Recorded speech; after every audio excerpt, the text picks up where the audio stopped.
From the New York Times, I'm Sabrina Tavernise, and this is The Daily.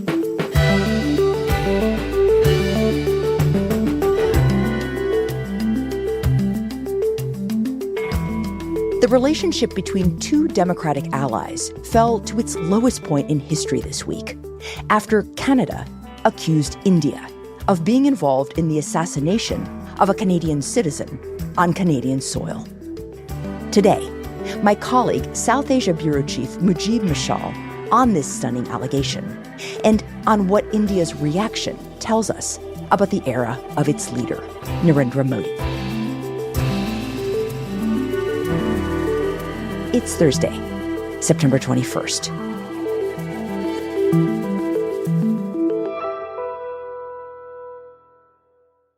So, Mujib, tell me about the accusations that Canadian Prime Minister Justin Trudeau made on Monday. Prime Minister Trudeau got on the floor of the Parliament Monday afternoon. Mr. Speaker, today I'm rising to inform the House of an extremely serious matter. And he said he had something very serious to share. Over the past number of weeks, Canadian security agencies have been actively pursuing credible allegations of a potential link between agents of the government of India and the killing of a Canadian citizen. That his government had information linking agents of the Indian government with a killing of a Canadian citizen on Canadian soil. And he named the individual Hardeep Singh Nijjar. Hardeep Singh Nijjar. It is contrary to the fundamental rules by which free, open, and democratic societies conduct themselves. And Trudeau was very visibly incensed, and he made clear that this was an issue the Canadian government was taking very, very seriously, that it was a matter of a breach of Canada's sovereignty. In the strongest possible terms, I continue to urge the government of India to cooperate with Canada to get to the bottom of this matter. And this was a hugely explosive moment because here was the Prime Minister of Canada leveling a huge accusation against one of its allies. Right, the leader of one democracy accusing another democracy of a killing like this. It just doesn't happen. Usually, if a state wants to get someone in another democracy, they go through legal channels. They ask that state to extradite the person. They don't just go into another democracy's territory and kill someone, because that would just be incredibly destabilizing for the world. It's rare. It's very rare, and it's associated with governments that are not seen as democratic. And it has definitely not been associated with India and with India's security agencies. So the fact that the accusation came from the highest level of the Canadian government, that this was the Prime Minister of Canada putting his own face on this accusation and making the accusation from the floor of the Parliament, made clear how big of a deal this is and how much is at stake in the relationship between these two countries. So what do we know about what Trudeau is alleging here? I mean, what details do we have about this killing? So the details are very, very limited. What we know is that in June, Mr. Nijjar was in the parking lot of this temple he was associated with, and two masked gunmen came up to him and shot him, and that the masked gunmen then got away in a vehicle, and Mr. Nijjar was dead. Obviously, it caused a shock in his community, and there were reactions to his murder. But whether it was a political killing or anything else remained a mystery at the time. So Trudeau's speech this week was the first time we heard a formal allegation. And what do we know about this man that Trudeau says the Indian government helped kill? We know that he was 45 years old, that he had moved from the Indian state of Punjab to Canada in 1990s, and that at some point during his time in Canada, after he settled there, he worked as a plumber, that he was very heavily involved in his local Sikh community, and that in 2020 he actually became the head of a local Sikh temple in Surrey, in British Columbia. And so it was clear that he had some stature in his community there, and that he was very involved in advocacy. But that advocacy that he was involved, the Indian government actually sees that as terrorism. Oh, wow. Okay, so talk to me about that. So the cause that Mr. Najjar was advocating for is called Khalistan, which is basically the creation of a country, an independent country for the Sikhs from what is the Indian state of Punjab. And this cause has been around for decades, actually. It goes back to the moment that India was partitioned when the British colonial rule ended.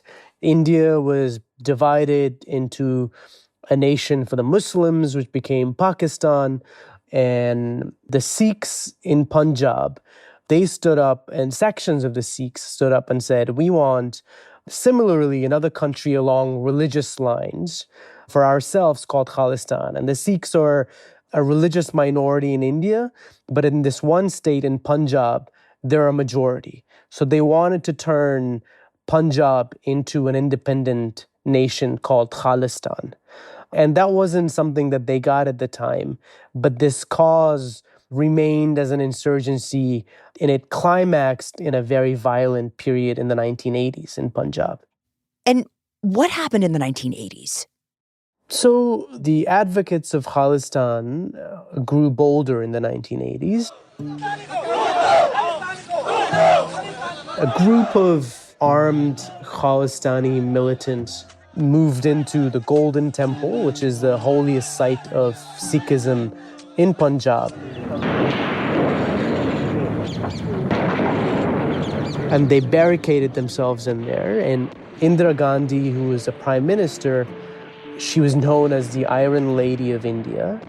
And for Mrs. Gandhi's government, that was an affront that she wanted to crush. And so she sent in the commandos to clear them from the temple.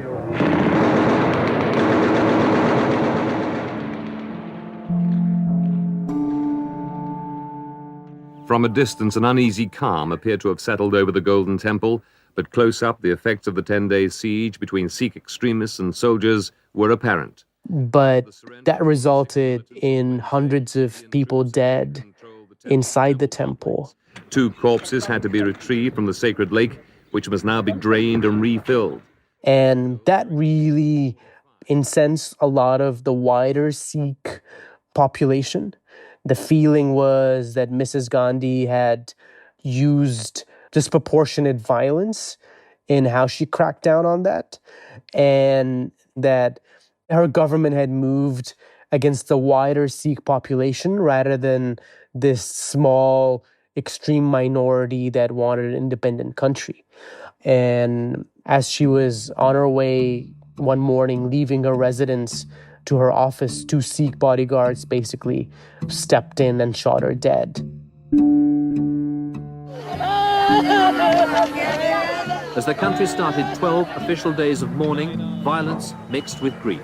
And that unleashed a period of widespread, indiscriminate violence against Sikhs in India. Scores of cars belonging to Sikhs were burned. Most taxi drivers in Delhi are Sikhs, proving easy targets for angered Hindus.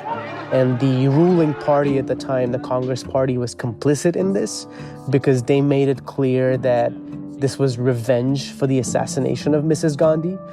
And it was pogroms, basically, in Sikh neighborhoods. All the men in the houses were dragged out, knifed, and set on fire. Those who resisted were hacked to pieces. The army is out in force, trying to keep what peace they can in a city and country sliding perilously close to civil war. And that period of the 80s has remained a wound that the community carries.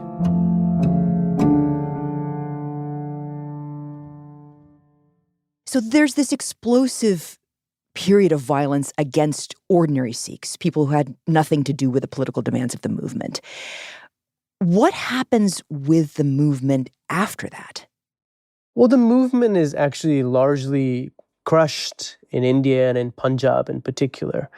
But what we see in that period also is a increased migration out of India because on the one hand, India's economy was struggling at that time. So there's a lot of economic migration.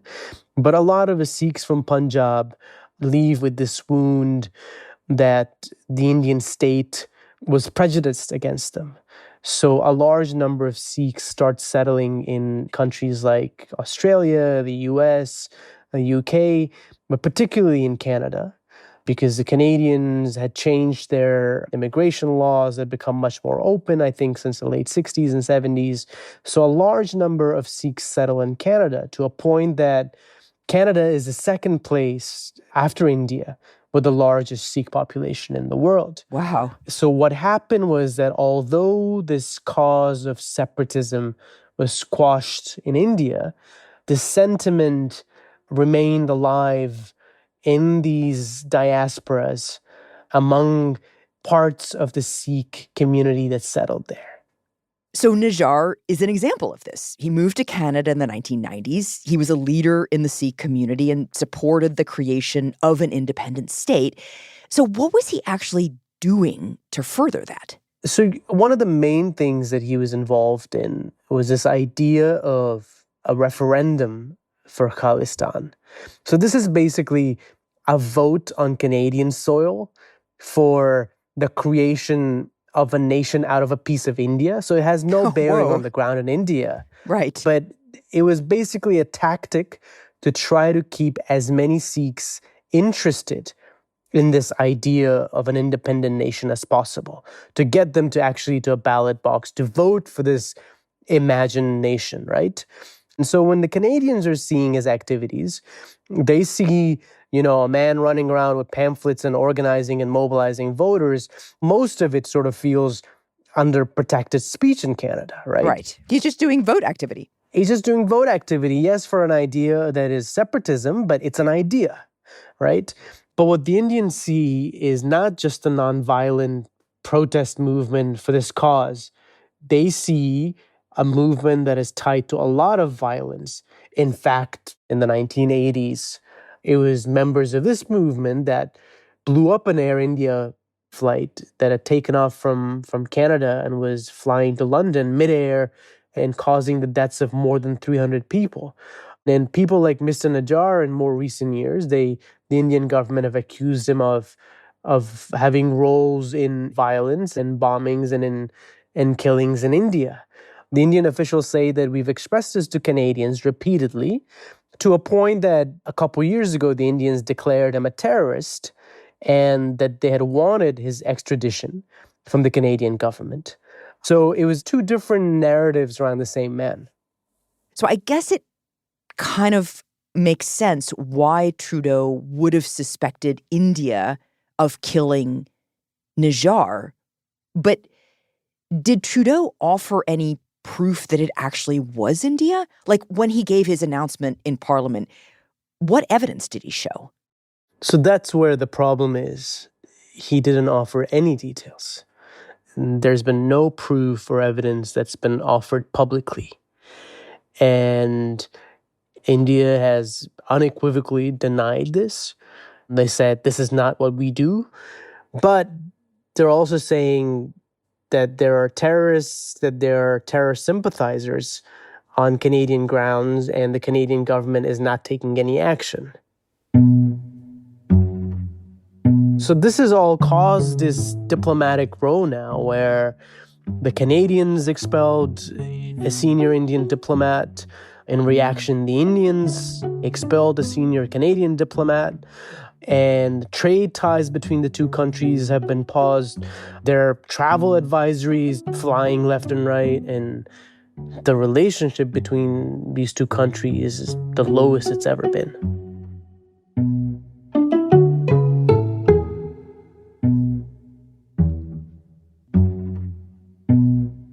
We'll be right back.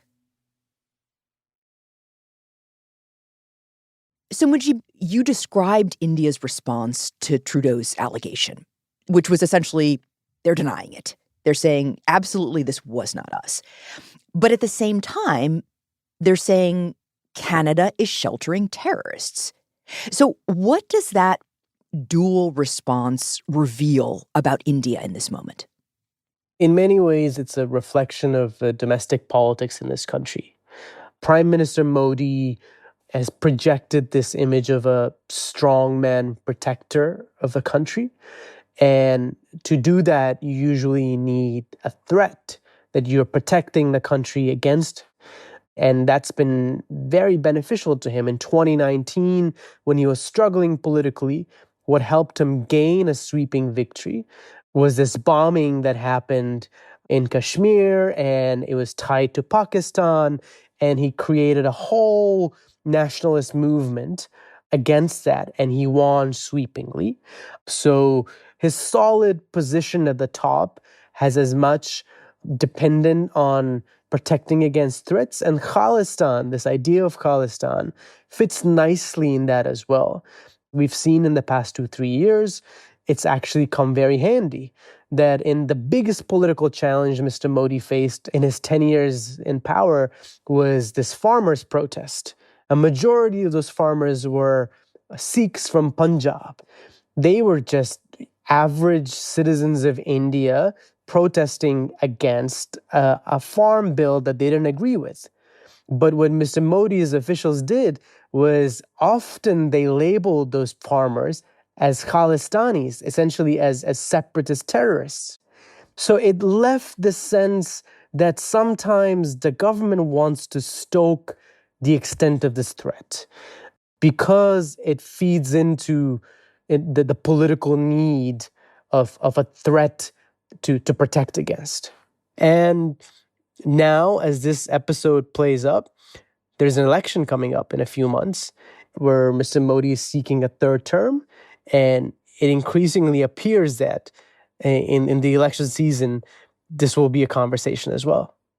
But what Trudeau is accusing Modi's government of is not using rhetoric to excite his base. He's accusing Modi's government of murder, of killing a Canadian citizen on Canadian soil.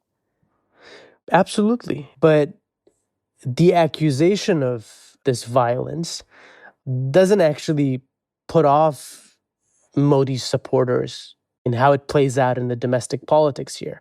And why is that? Because the Hindu nationalist vision that has brought Modi to power, in that vision, there is this idea that for a long time, because of Muslim invasions, because of the British colonial rule, Hindus were emasculated in this country. Now that they've had a chance to reshape this country, that needs to be a strong vision where violence actually does have a role. That you do use violence to pursue your goals and to show strength. Modi embodies that personally in how he projects that strength, but using violence as a tool for power is very clearly vocalized in that vision. That this accusation that Modi's government may have done this, if anything, would help politically rather than hurt. So you're saying that Modi isn't actually facing any repercussions domestically because the accusation of violence itself doesn't hurt Modi? If one was to read the reaction over the past couple of days in the domestic debate here, that is exactly the point you'd be left with. That violence doesn't hurt him, that violence further cements his image of a strong man who would use any tool to protect his country. But what about the response outside of India? I mean, what about India's Western allies, say? Isn't there a risk that this could cause some response on their part? Sanctions, punishment of some sort? Well, actually, the response has been pretty muted. Even among these countries known as the Five Eyes, essentially partners of Canada that Canada shares intelligence with, the United States, Australia, the UK, when we thought that at least the Canadians would have shared the evidence they have with those countries and would see a strong reaction. Their reaction has been muted as well. They've been saying, we are concerned, but we'll see where the investigations lead. They're not coming out as unequivocally as Canada would have hoped. And a large part of that reason is from the US to the UK to France and Germany, everybody's trying to court India. In this moment of huge tensions with China, the West has been looking to India as sort of a counterbalance. And that need is so massive that a lot of these Western powers have been looking away from some of the things that India has been doing. So that has created the sense of confidence for India that we are so indispensable, not just because of that counterbalance to China, but also because of a rise as a large economy, that we can get away with a lot, that a lot of things that would ruffle feathers in the past might not do so anymore, and how muted the response of some of these Canadian allies have been over the past couple of days only plays into that Indian confidence more. I mean, listening to you talk about this, it also sounds like Canada's Prime Minister Trudeau is kind of out on his own here. No one's coming out and supporting him. He's alone. Absolutely. And this will test how far Prime Minister Trudeau pushes it, because he's put his reputation on the line, and his convincing powers of how much he can rally his allies will be tested here, because the Indian pushback has been very obvious. There hasn't been a sign that the Indian government wants to cooperate in the face of such a major accusation. So now that Prime Minister Trudeau has gone all out with it, is a test of what can he really achieve with it. So stepping back here, investigations like this, of course, can take years, and we may never know the answer to whether India was behind the killing. But in some ways, Modi may have just learned that, in effect, he could get away with it, that the wrath of what the Western allies would not come crashing down on him because of where India is in the world right now, its economic promise, its counterbalance to China. These things, in some ways, give it a kind of get-out-of-jail-free card. Exactly. And even this moment of pushing back against Canada's accusation is almost being seen in India by the India's government as a way of proving your strength at the world stage right now.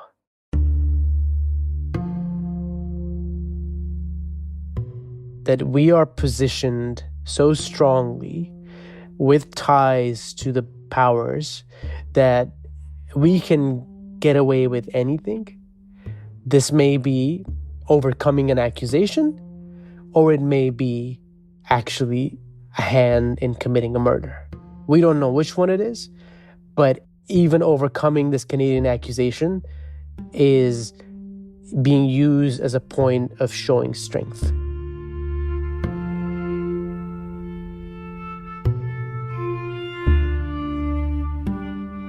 Mujib, thank you. Thank you.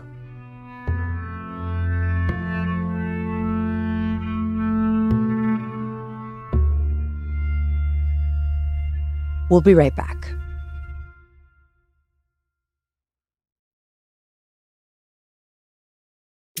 Here's what else you should know today. The fix is in.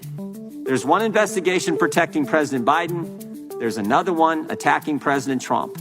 Justice Department's got both sides of the equation covered. During a heated and partisan hearing in Congress on Wednesday, House Republicans pushed Attorney General Merrick Garland to explain what they see as the unfair ways in which his office has handled the federal prosecutions of former President Trump and President Biden's son, Hunter Biden. I guess I'm just wondering, Mr. Attorney General, has anyone at the department told President Biden to knock it off with Hunter? Our job in the Justice Department is to pursue our cases without reference to what's happening in the outside world. But just yes or no. Have you done that? That is what we do. So it's a no? No one that I know of has spoken to the White House about the Hunter Biden case. I'm wondering then. Okay, I got it. Garland, who was repeatedly interrupted by Republicans as he testified, told them that his office has never interfered in the Hunter Biden investigation and has followed the letter of the law in its prosecution of former President Trump. I am not the president's lawyer. I will add, I am not Congress's prosecutor.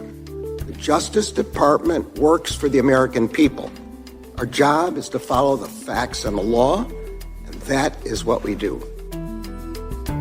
And with COVID infections on the rise, the Biden administration will spend $600 million to revive a program that offers free COVID tests through the mail.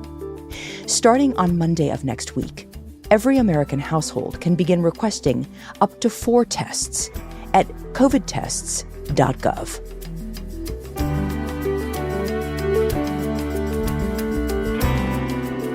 Today's episode was produced by Asta Chaturvedi, Rob Zipko, Eric Krupke, and Will Reed.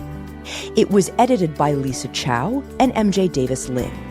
Contains original music by Alicia Baitub and Will Reed, and was engineered by Chris Wood. Our theme music is by Jim Brunberg and Ben Landsverk of Wonderly.